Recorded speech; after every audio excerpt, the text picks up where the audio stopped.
Антидискრიმინაციული კანონპროექტის განხილვას პროტესტი მოყვა საპატრიარქოს წარმომადგენლების მხრიდან მათ სხდომათა დარბაზი დატოვეს. სასულიერო პირების განცხადებით ხელისუფლებას მათი არ ესმის სხდომა დატოვა ასევე არასაპარლამენტო ოპოზიციის წარმომადგენლებმაც.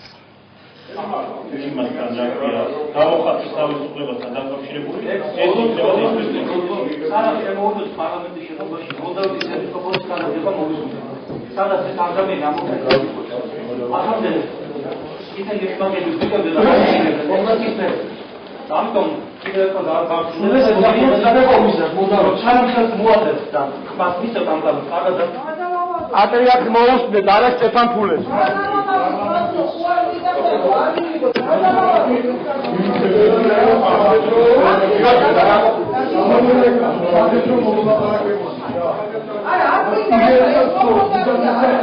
შევაგონებთ, მაგრამ ელაპარაკე კედას მეგონი კედელი უფრო კარგად იგებს, ვიდრე ესენი გებულობენ რამის რა.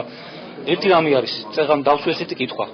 ამ ხალხს რომ როცა მოდიოდა ხელისუფლებაში და პარლამენტის წევრები ხდებოდნენ, ეს კანონპროექტი რო ეთქვათ, რომ ამ კანონპროექტებით ჩვენ ვაპირებთ ევროკავშირის შესვლას, რომელი ქართული მისევდა ხმას, პასუხი ვერ მივიღეთ.